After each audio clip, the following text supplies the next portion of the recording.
So এখন আসি আমরা এই ব্লু কালারটাতে। So it's a beautiful blue. দেখা যাচ্ছে যে অনেকেই ব্লু কালার পরতে পছন্দ করে, রাতের প্রোগ্রামগুলোতে ব্লু কিন্তু ভালোই লাগে। সো এখানেও সিকোয়েন্স এমব্রয়ডারি করা ব্যাম্বার শিফনের মধ্যে আমরা এই ব্লু কালারটা দেখতে পাচ্ছি। এটার কাজও কিন্তু, কাজের পরিধি অনেক বিস্তৃত, দেখতেই পাচ্ছেন যে খুব সুন্দর করে এই জায়গাতেও একটা ডিজাইন করা আছে। এটা বলবেন আপনার টেলারকে, এখানে পার্লও বসে দিতে পারেন, এই জায়গাটা কাট করে দিতে পারেন, সুন্দর লাগবে দেখতে।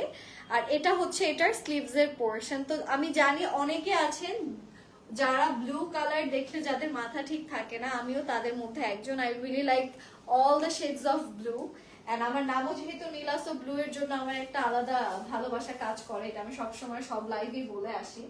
তো এটা হচ্ছে আমাদের একটু ব্লু এন্ড হালকা একটু গ্রিন, মানে এটা একটু গ্রিনিশ ব্লু টাইপের কালার কন্ট্রাস্টে আপনারা আমাদের এই ড্রেসটা পেতে যাচ্ছেন। এন্ড এইটা হচ্ছে আমাদের ব্লু কালার আউটফিটটা। এটাও যারা যারা নিতে চাচ্ছে, আমরা দেরি করব না। এটার প্রাইস কত? 1950 টাকা। এন্ড এগুলো কিন্তু সব ইন্ডিয়ান কালেকশনস, ঠিক আছে? এগুলো হচ্ছে সব ইন্ডিয়ান কালেকশনস, দ্যাটস ওয়াই এগুলোর ম্যাটেরিয়াল আপনাদের ব্যাম্বার শিফনে করেছে। এটার প্রাইস আসছে 1950 টাকা। যারা যারা এই টু পিসটা নিতে চাচ্ছেন, দেরি না করে take a good screenshot and inbox করে ফেলবেন যত দ্রুত সম্ভব।